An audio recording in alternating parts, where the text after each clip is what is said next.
All right, what's up? What's up? What's up? It's been another 2 week hiatus, but I'm so excited to be back for another episode of See It, a show about movies and stuff. This is episode 29. It's going to be a pretty quick one because there's not really a lot going on in the news at this moment, but I do want to cover some things and give some theories on what may happen based off of specifically issues with the writers and actors strike, and then also some updates about what's going on with the channel. So yeah, I'm going to first say thank you so much, and that the comment section is open as always. I would love to hear your thoughts on really any of these things that we're going to talk about today, but especially changes to the channel and see if you're vibing with me with that. Feel free to hit me up. This is open on YouTube and Facebook at the same time. The comment section is open, and let's just go ahead and jump into the news. I want to talk about the issues with the writer strike and the actor strike. We've had some issues in terms of what's going on with mainly the AMPTP. They have not been doing what they said that they were going to do, and let me start over. They haven't promised anything. The reason they haven't been able to promise anything is because they're just not able to move as one. The WGA is united within itself. The actor SAG-AFTRA, their body is united, but the AMPTP is not a union. It's a trade organization.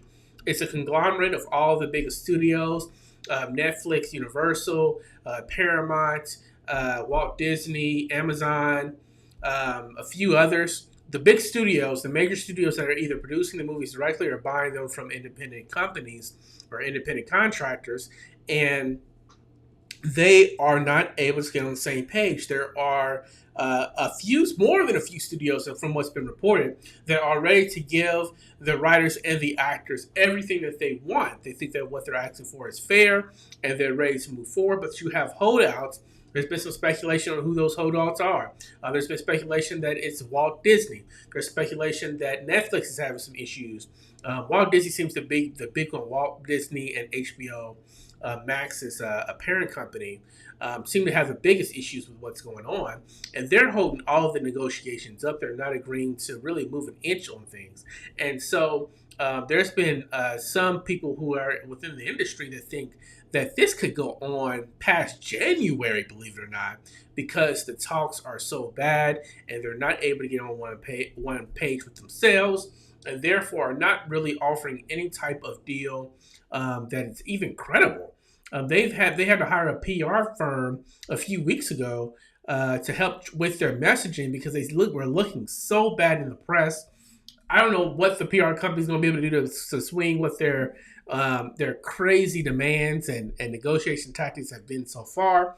But that's the issue. This strike probably could have been over a while ago if there wasn't for these major studio holdouts that are not only unwilling to negotiate, but unwilling to do anything. So let me hear your thoughts on that. Why are they trying to ruin cinema and TV and their own streamers? If we get all the way to January, not only is that going to really ruin the movie and television season for 2024, but it's going to do it for 2025 as well. They already are competing for attention from social media apps like TikTok and Instagram, where you can get small stories and small gratification pretty quickly. They're running the risk of YouTube getting involved, where people can just put their artistry out there directly if they want to and not have to go through any studio.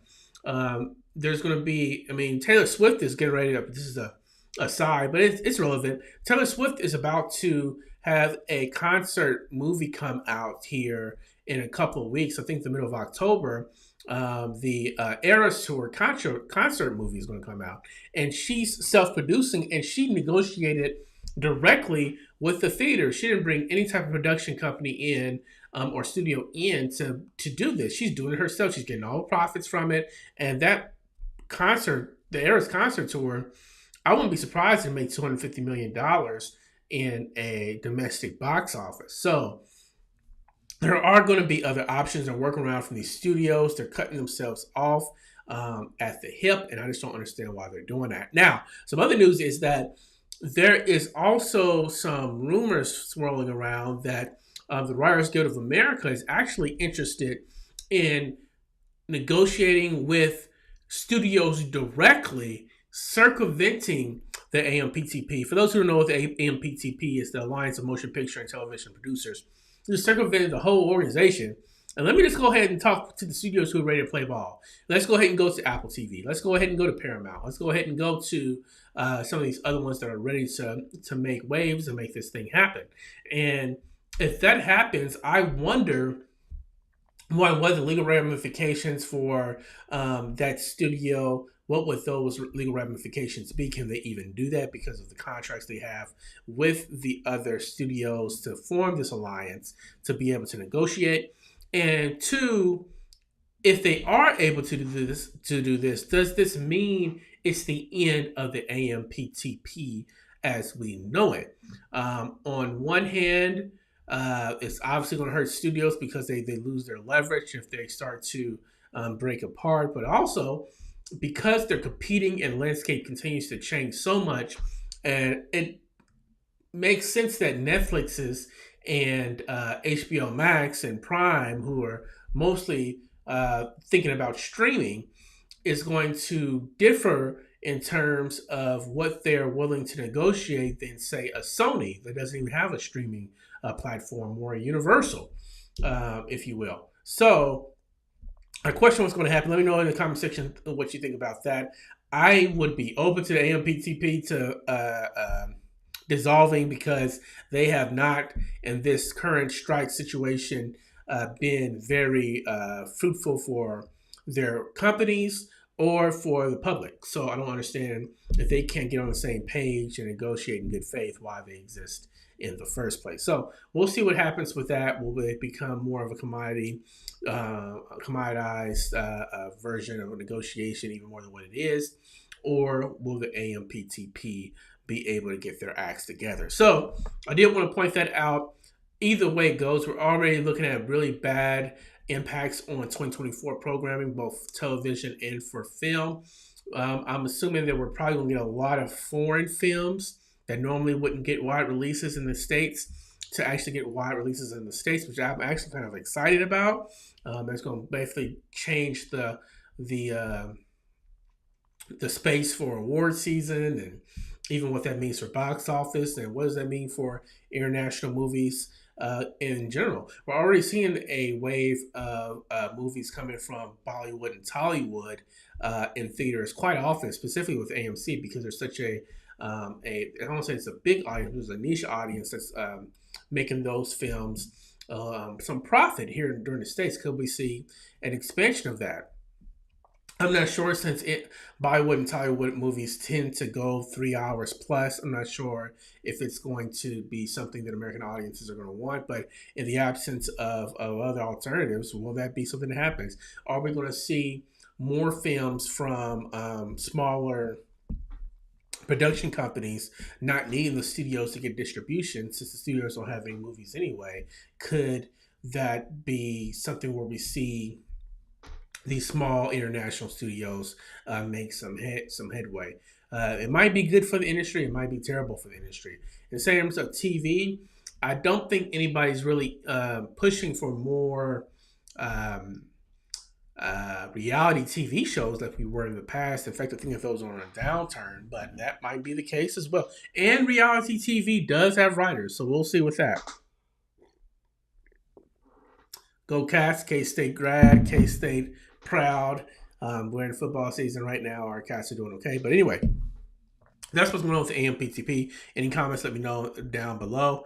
Now let's talk about the channel. And not just the channel. I want to talk about what's going to happen with Bryon Knows Movies as the way that I envisioned it. So, a couple things. One, I want to talk about my evolution as a film critic, culture critic, whatever you want to call it. What I've been trying to create here over the last year.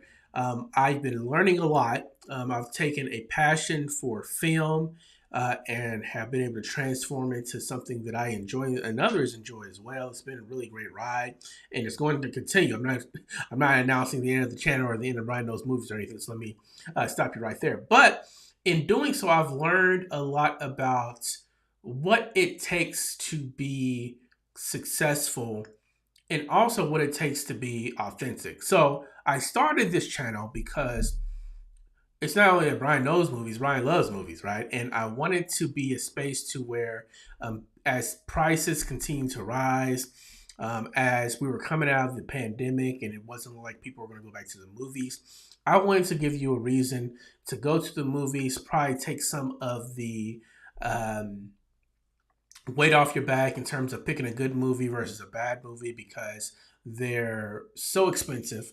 And so I came up with one of the things I came up with is a rating system. I wanted to look at something that was very easy to use. And so I came up with see it, stream it, or skip it. See it in the theaters, wait for it to come on the streamers, or skip it altogether. And I did this because it was easy to um, I feel like categorize film that way. I wanted it to be a practical and pragmatic way to view movies, and I wanted to give you something for the person who doesn't, once again, doesn't have time to go see 50, 100 movies, 150, 200 movies a year like I do, right? So that was my purpose behind it. But I started to look at, and also, my just to go back to some of my heroes, Siskel and Ebert, Roper, at the movies. Used to watch their show, and it's either thumbs up or thumbs down. Really easy to understand. I think of a schmoes no, and they used to go 4 out of 5 schmoes or whatever like that, and it was just really easy for people to understand. Rotten Tomatoes, just the numbers and images that are easy to understand. Anyway, I as I continue to read other film critics and other scholars on film and just think about the process of what it takes to make a film, I don't feel comfortable doing the see it, stream it, skip it anymore. I feel like, especially the skip it, it may be a little bit too ruthless. I think that it is insensitive to the art form that is being tested by or being tried by others. I think that that makes it very difficult for me to just take somebody's art who they've worked on it for so hard, so long, and just tell them to throw it in the trash. I don't think that's fair for me as somebody who's just a viewer, a participant of the art in front of me. I'm not in the trenches with that. I think it's a little disrespectful. The more and more I think about it, even the streaming, and I don't even think I've ever met streaming as a bad thing. I prefer to watch movies in the theater, but I also think that there's a space and a time and a film that works very well on your couch. So there's never anything I was trying to beat out of that either. But anyway, I don't want to do that anymore because I don't want to be disrespectful to the artist. And also, film is subjective. When I started doing this, I also realized that I was trying to do it for the layman, the person who doesn't see a lot of movies. But now that I see so many movies, do I really have that voice to be able to be like the voice for the average viewer? I don't think so. I think that that is long sale because I don't think the average viewers. I watched over 100 movies last year. I'm going to probably hit 150, 175 this year. So what am I going to do with that? So Raphael Sharga, I was looking at the professor's name. He talked about this too. He talked about the two different types of film critics that he sees out there that he doesn't really like, and one of them is like the snob that just seems like they're above it all, and they hate watching movies and just want to be as witty as possible talking about films and really beat them up. And I don't think that's ever going to be me because I'm pretty positive on my reviews, as I think that you can see. And then also the person who's doing what I'm doing, trying to be more pragmatic and practical. But how pragmatic can you be if you can just watch as many movies as I do, whereas somebody who doesn't have the eye or even really care about, you might not even care about the shading that's happening during the cinematography or how they're using extreme close-ups, or does the dialogue, is it a dialogue perfect for you? Might not care about that. Anyway, long story short, I'm going to be going. I'm going to continue my star ratings. One half a star all the way up to 5 stars. So it's about 5 star, 4.5 star, 4 star, 3.5 stars, so on and so forth. I'm going to continue to do that. I am going to give enthusiastic recommendations for the theater with my see it. So what I'm doing with this in terms of keeping a star system, keeping see it, is it's giving myself some flexibility. I only used to give seeds to 4.5, and 5 stars. I rarely gave it to a 3.5 star film, but there are 3 star, 3.5 star films that have some things that they don't do well, but there are some things that they do very well. I think that would actually be a decent viewing experience, despite not being a perfect movie. The movie that comes to my mind first is Transformers: Rise of the Beast. Transformers: Rise of the Beast is nowhere near a perfect film this summer. It's one of the worst films this summer. I think I put it last time. But I remember there were a lot of like 11, 12, 13-year-old kids that went when I was in the theater, and they absolutely loved that movie. They were talking about it afterwards. I could hear them was kind of doing a little bit of ear hustling, and they were really, really into it. And that's the market that movie was going for. So in my eyes, how can I not say that was successful, right? If they're enjoying it so much. On the flip side of that, I try to watch Pixar movies, Disney movies in theaters that have kids. So I tend to go to them during the middle of the day. For the same reason, I want to see how it hits that specific audience. And I remember Lightyear or even Elemental that just happened, where the kids just seemed kind of ho-hum about it. They weren't really excited or wasn't really beating it up, but they wasn't this excited for how I saw them react like The Little Mermaid or Transformers or things like that. And that might, be honest with you, it affects my rating. It might get you an extra half star or something like that. And it may make me want to say, hey, this is a good movie to go take your children to. This is a good, A Man Called Otto, or Book Club. Those movies are geared towards a certain audience that would really enjoy them, even if I don't enjoy them as much. So it's going to give me some flexibility there. For movies I wouldn't recommend to go see in the theater, I don't recommend, I don't like, I'm still going to have the star system, but I'm not going to say anything. I'm going to let you come to your own conclusion. You'll see a 2 star, a 1 star, a 5.5 star, a 2.5 star. You might see a 3.5 star movie that doesn't have a see it next to it. And those movies, I'm telling you, it wasn't for me. But if you want to give it a try, give it a try. I did not like the Outlaw Johnny Black.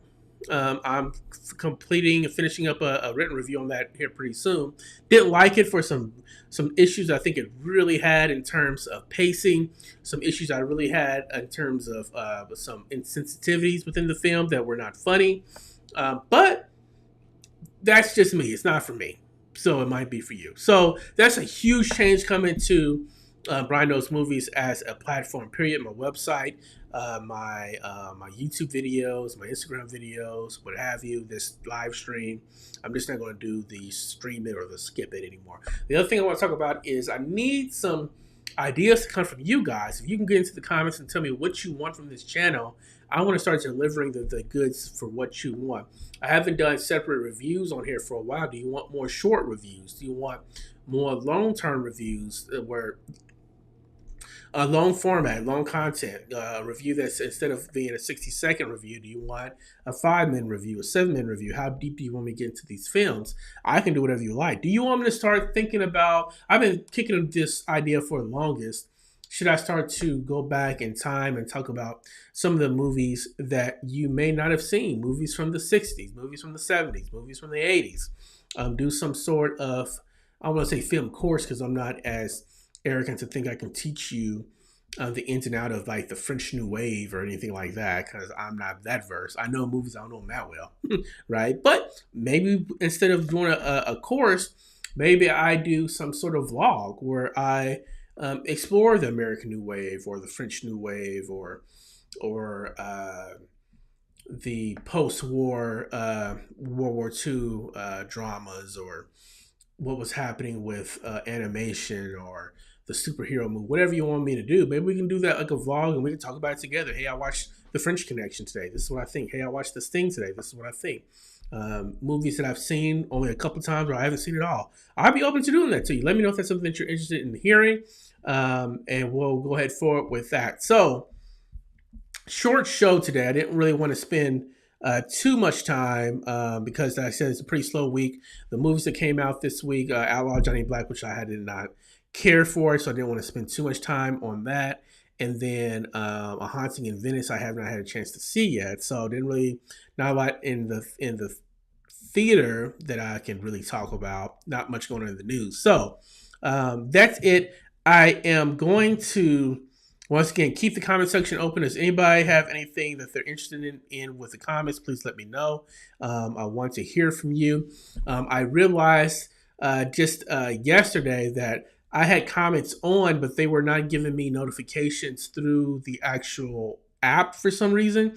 So there's comments from months ago that I have not responded to. I try to respond to every comment. There are some users I want to apologize directly to, and I'll do that one in the comment section. I'm so sorry you haven't heard from me. I have seen all of your posts, and I thank you for your participation.